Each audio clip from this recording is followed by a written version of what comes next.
Welcome to రాజనీతి.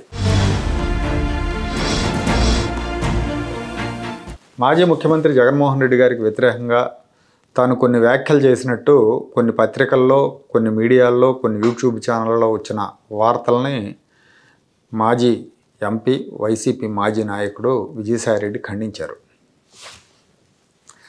తాను తిరుపతిలో, వైజాగ్లో జగన్మోహన్ రెడ్డికి వ్యతిరేకంగా మాట్లాడినట్టు ప్రచారం జరుగుతుంది, కొన్ని మీడియా సంస్థల్లో వచ్చింది, ఇవన్నీ నా దృష్టికి వచ్చాయి, ఇవన్నీ నిజాలు కావు, ఇవన్నీ అబద్ధాలు అని ఆయన ట్విట్టర్లో ట్వీట్ చేశారు.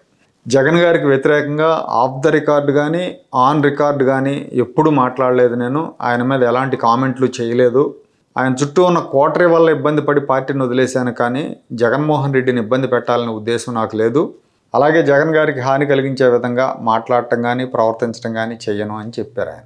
ఈ మధ్య కొన్ని యూట్యూబ్ ఛానల్స్, కొన్ని పత్రికల్లో కూడా మద్యం కేసులో జగన్మోహన్ రెడ్డికి వ్యతిరేకంగా సాక్ష్యాలు ఉన్నాయి, జూన్ 10వ తారీఖున జగన్మోహన్ రెడ్డిని అరెస్ట్ చేస్తారని విజయసాయిరెడ్డి చెప్పినట్టుగా వార్తలు వచ్చినాయి.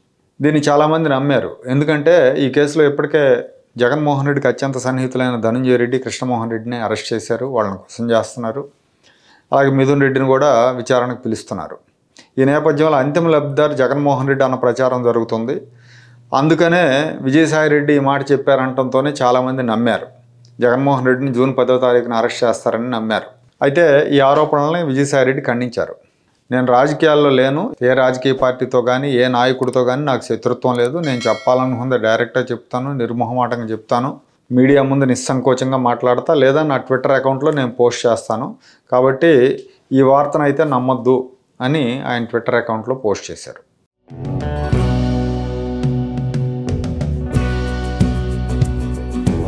Like, share and subscribe to Rajaniti channel.